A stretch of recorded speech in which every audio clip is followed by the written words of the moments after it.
One of Germany's aims in World War I was to establish a Polish state on Russian soil. This aim had been first proposed by Chancellor Dietmar Howick before the outbreak of the war. German politicians wanted to accomplish various goals by creating such a nation. First, the new country would act as a buffer against the Russian Empire to secure Germany's east front. Second, by giving the Polish people their own nation, rebellions could be avoided. Last, the empire could move the Polish population to the new country, freeing up land for its own people. In the first 2 years of the conflict, the Central Powers managed to penetrate deep into Russian territory and conquered the area that was once conqueror's Poland. Authority over the former country was divided between the German Empire and Austria-Hungary. Between 1914 and the winter months of 1916, the two countries planned to create a Polish kingdom under Austrian rule. But with the dual monarchy growing weaker, Germany abandoned that undertaking. Both nations' armies saw the possibility of drafting soldiers in the occupied area. In October 1916, the two military forces agreed on the establishment of a Polish puppet kingdom, together with an army, to draft new recruits for the war, of which they were in dire need. It was 1 month later, on the 5th of November 1916, that the two emperors, Wilhelm II and Franz Joseph, declared that a Polish monarchy would be formed in the future. The king of it, however, was not mentioned. Immediately after the proclamation, General von Beseler, governor of German-occupied Poland, issued an advertisement for military recruitment.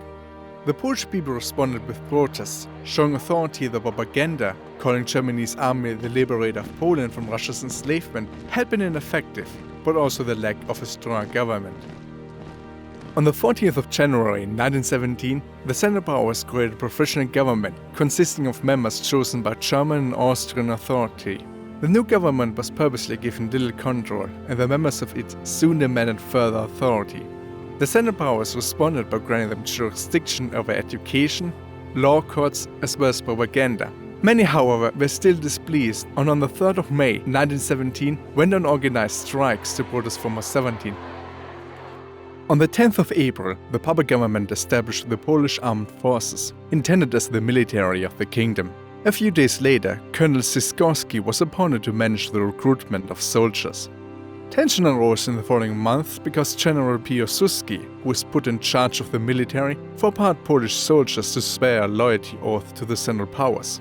He demanded an independent state for his people, for which he and anybody who refused to pledge were promptly imprisoned by German officials. Both nations chose to integrate the troops into the military to avoid further difficulties. Approximately 10,000 Polish men were assigned to different front lines. Tension also arose in the government, leading to the resignation of its head and dissolution on the 25th of August. On the 18th of September, the Central Powers introduced a new provisional constitution in the puppet nation, creating a parliament with two chambers governed by a constitutional king. The new parliament was given virtually no authority, only about education and the judicial system. Most of the power lay in the hands of the Central Powers, which installed the Regency Council, the new head of state and highest authority in the puppet nation. The Regency Council was supposed to stay in power until the king was elected, but it never came to that because winning the war and recruiting soldiers were seen as more important. However, few men decided to fight for Imperial Germany or Austria following General Piłsudski's arrest. Imperial Germany reacted by releasing the general as well as anybody else who was in prison for not taking the oath. What followed half a year later changed the map of Europe forever. On the 3rd of March 1918, the Russian Soviet Republic signed the Treaty of Brest-Litovsk. It lost the sovereignty of large areas to the Central Powers, including its Polish region. Imperial Germany and the dual monarchy were now officially in command of the Polish kingdom, although not for long. The war on the Western Front became increasingly unwinnable for the German army.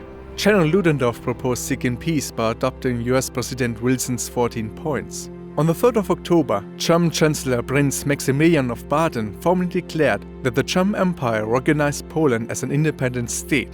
The Regency Council followed and declared independency from the Central Powers. However, the Treaty of Versailles forced Germany to not only recognize Poland as a free and sovereign republic, the peace treaty also obliged it to cede parts of Prussia to the new Republic of Poland.